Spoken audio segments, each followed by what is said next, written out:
All right, so get ready because we are diving deep into some serious, groundbreaking discoveries today, like Nobel Prize level stuff. Oh, I like where this is going. We're talking about this year's Nobel Prizes, and believe me, this isn't your average science class lecture. Definitely some mind-blowing stuff to unpack. We've got articles piled high over here from the New York Times and The Guardian, even some intense scientific journals, the whole shebang. That works. Let's do it. So first up, let's talk medicine.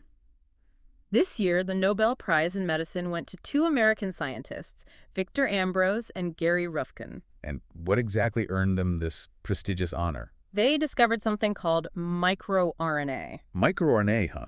Now, before you lose me in the science jargon... I know it sounds a little technical, but stay with me. Okay, you got my attention. Imagine tiny little dimmer switches inside your cells controlling which genes are on or off. Okay.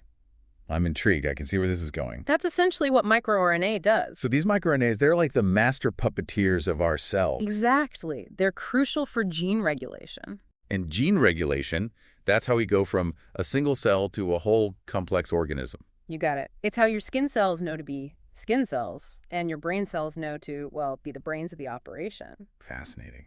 But what happens when these little dimmer switches, these microRNAs, don't work properly? That's when things can go haywire, my friend. We're talking about diseases like cancer, diabetes, even autoimmune disorders, all linked back to problems with gene regulation. So this discovery, it's a pretty big deal then. Huge. And get this, scientists now think we have instructions for over 1,000 different types of microRNA in our bodies. Wow.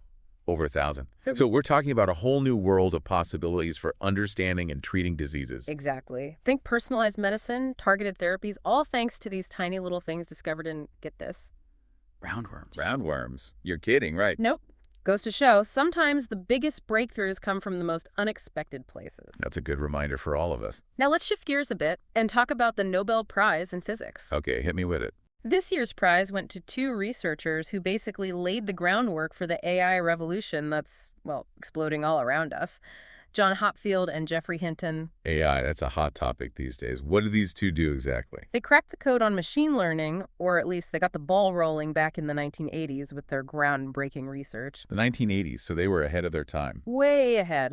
Hopfield, a physicist by training, came up with this concept called a Hopfield network. Basically a computer program that mimics how our brains store and recall information. Interesting. So instead of me trying to remember where I put my keys, a Hopfield network is designed to remember, what, like 1 million digits of pi? More like patterns and images, but you've got the right idea.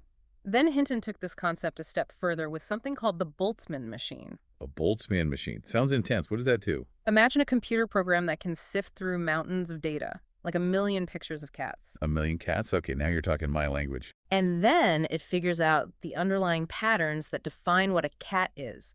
That's a Boltzmann machine in action, my friend. So it's not just storing information, it's actually learning from it. Bingo. And that, my friend, is the foundation for those AI image generators that have taken the internet by storm. So those mind-blowing AI art generators, those are their grandkids in a way. Essentially. Their work from the 80s paved the way for the AI revolution we're seeing today, from self-driving cars to medical diagnoses. It's incredible to think how far we've come. Speaking of incredible, let's talk about the Nobel Prize in Chemistry. Okay, what amazing discovery stole the show there? This year, the prize went to 3 scientists who tackled a challenge that had scientists stumped for decades: cracking the protein code. The protein code. Sounds like something out of a spy movie. It's just as exciting. These scientists, Demis Hassabis, John Jumper, and David Baker, they figured out how to read the blueprints of life itself. Okay, now you have to explain that. Remind me what makes proteins so important. Think of proteins as the machinery of life. Machinery of life. I like it. Tell me more. They're responsible for everything from fighting off infections to digesting your food to making sure your cells function properly. Okay, so they're pretty crucial. Understatement. And they're all folded into these incredibly complex 3D shapes. And if they're not folded correctly? That's when things go wrong. You can have diseases, disorders, a whole host of problems. Makes sense. So back to these Nobel laureates. How did they crack this protein code? David Baker, he figured out how to actually build proteins from scratch. Wow. From scratch. That's already mind-blowing. I know, right? But then Hassabis and Jumper, the duo behind Google's DeepMind, They took it even further. Okay, what did they do? They created AlphaFold 2. AlphaFold 2, what's that? This revolutionary AI program can predict the structure of almost every known protein. You're kidding. That's a game changer, isn't it? It's a revolution. We're talking about accelerating drug discovery, understanding diseases better, even tackling things like plastic pollution. Wow, science fiction's becoming reality right before our eyes. Tell me about it. I'm starting to sense a theme here. From microRNAs to AI that can decode proteins, it's like we're on the cusp of some major breakthroughs in medicine and beyond. It's like we're peeking behind the curtain of life itself. It really is. And it's not just about the microscopic world either. This year's Nobel Prize in economics that takes us from the intricate machinery inside our cells to the complex systems that shape entire nations. Okay, you've got me hooked. Tell me more about this economic angle. It really does make you think about the bigger picture. This year's prize went to Darren Atsamoglu, Simon Johnson, and James Robinson for their work on how institutions, like the systems we live in, influence a nation's prosperity. Okay, institutions. I see where you're going with this. But what do they mean exactly by institutions? They're talking about the rules of the game, the basic structures that hold a society together. Things like a reliable legal system, property rights, education, basically the framework for how a society operates, how it functions. So it's not just about a country having natural resources or being in a geographically advantageous position. Exactly. They argue that it's these inclusive institutions, the ones that uphold the rule of law, protect individual rights, and provide equal opportunities that are crucial for long-term economic growth. Makes you think, right? It does. Because if people feel like the system is rigged, why would they invest in themselves or contribute to the economy? That's the idea. And their research also shines a light on the long-lasting effects of colonialism, how it still impacts us today. Colonialism, that's interesting. Tell me more about what they discovered. They found that those extractive institutions, the ones designed to benefit a select few, often established, of course, during colonial rule, they continue to hinder progress in many parts of the world, even today. So it's like the ghosts of colonialism are still shaping economies today, even centuries later. It's a sobering thought. Underscores the need to acknowledge and address these historical injustices and focus on building more equitable systems that, actually work for everybody. But on a slightly lighter note, let's shift gears again and talk literature. This year's Nobel Prize in Literature went to South Korean novelist Han Kang. Have you had a chance to read any of her work? I have, actually. The Vegetarian, which won the Man Booker International Prize a few years back. That one really stayed with me. It's a profound exploration of family dynamics, societal pressures, what happens when someone challenges those norms. And that ties into why she won the Nobel Prize, right? Exactly. The Nobel Committee praised her writing style, called it lyrical, and they were really impressed with her exploration of what it means to be human. Her novels grapple with grief, trauma, the resilience of the human spirit. Powerful stuff. It sounds like her work isn't afraid to explore the difficult emotions, the challenging experiences. Exactly. And in a world that often focuses on the superficial, that kind of introspection is so important, don't you think? Absolutely. Now, from the power of words to the pursuit of peace. The Nobel Peace Prize this year went to an organization that's been tirelessly advocating for a world free of nuclear weapons for over 70 years now. Nihon Hidankyo. Tell me more about them. They represent the Habakusha, the survivors of the atomic bombings of Hiroshima and Nagasaki. Their message is more relevant than ever, especially in these uncertain times. It's a stark reminder of the devastating human cost of nuclear weapons and the urgent need to work towards disarmament. It really makes you appreciate their dedication, to dedicate their lives to advocating for peace and reconciliation after experiencing such unimaginable horrors. It really does. Their stories are a testament to the resilience of the human spirit, but also a grave warning about how fragile peace can be. Absolutely. And it's not about blame or dwelling on the past. It's about ensuring that such atrocities never happen again. Learning from the past to create a better future. Their dedication to sharing their stories got me thinking about something we talked about earlier. The power of storytelling. Storytelling. How so? Well, we've got Han Kang using fiction to explore the depths of human experience. And the Hibakusha, they're using their personal stories to advocate for a safer world. You're right. It's all interconnected. Even those economists who won, they're essentially sharing a story about how institutions shape the narratives of entire nations. That's an incredibly insightful connection. Storytelling, in all its forms, is a powerful force. It's like a thread running through all of this year's Nobel Prizes. It really is. It makes you wonder what stories will be told about our time, what discoveries will capture the world's attention, what actions will create a better tomorrow. So that's a question worth pondering. It really is. And, it doesn't have to be these huge, earth-shattering stories either. What do you mean? Think about those microRNAs we were talking about earlier. I mean, who would have guessed that studying something as, I don't know, seemingly insignificant as a roundworm could unlock secrets to understanding human diseases?